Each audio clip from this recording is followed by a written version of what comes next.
देखिए, फिलहाल उत्तर पश्चिमी राजस्थान के कुछ भागों में हीट वेव से सीवियर हीट वेव की परिस्थिति बनी हुई है। पिछले 24 घंटों में सर्वाधिक अधिकतम तापमान श्री गंगानगर में 47.6 डिग्री सेल्सियस रिपोर्ट हुआ है। अगले 3 दिनों के दौरान बीकानेर संभाग के कुछ भागों और सीमावर्ती क्षेत्रों में ज़्यादातर स्थानों पर अधिकतम तापमान 45 से 48 डिग्री सेल्सियस के बीच रिकॉर्ड हो सकता है। खासकर गंगानगर, हनुमानगढ़, बीकानेर क्षेत्रों में अगले 3 दिनों के लिए मौसम विज्ञान केंद्र जयपुर की ओर से सीवियर हीट वेव और वार्म नाइट कंडीशन के लिए रेड अलर्ट जारी किया गया है।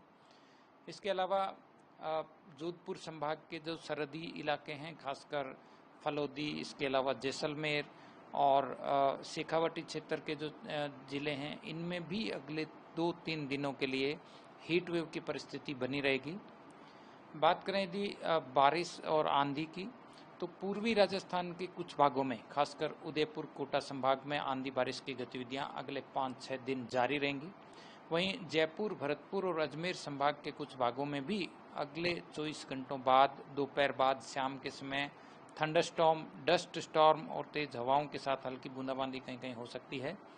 पश्चिमी राजस्थान के बीकानेर, जोधपुर संभाग के कुछ इलाकों में भी 23-24 मई से शाम के समय खासकर थंडरस्टॉर्म एक्टिविटी के साथ साथ डस्ट स्टॉर्म होने की संभावना है। इस दौरान कहीं कहीं तेज हवाएं 50 से 60 किलोमीटर प्रति घंटा तक की भी रिपोर्ट हो सकती हैं। तो कुल मिलाकर अगले 3-4 दिनों तक हीट वेव और सीवियर हीट वेव की परिस्थिति उत्तर पश्चिमी और उत्तरी राजस्थान में जारी रहेगी।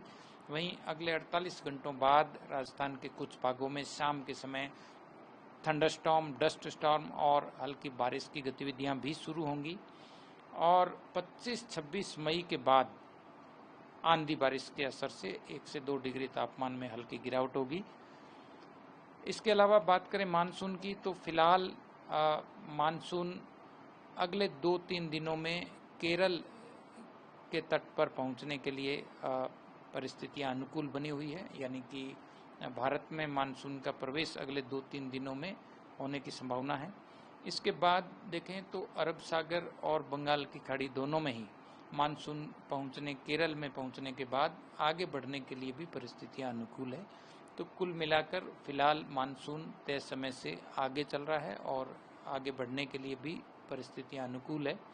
राजस्थान के लिए बात करें तो फिलहाल मॉनिटरिंग की जा रही है और अभी ये कह पाना काफ़ी जल्दबाजी होगा कि राजस्थान में मानसून का एग्जैक्ट आगमन कब होगा, क्योंकि मानसून जो है वो दक्षिणी भारत और पूर्वोत्तर भारत के कई भागों को कवर करने के बाद यूँ कह सकते हैं कि जून के आखिरी सप्ताह में सामान्यतः राजस्थान में प्रवेश करता है।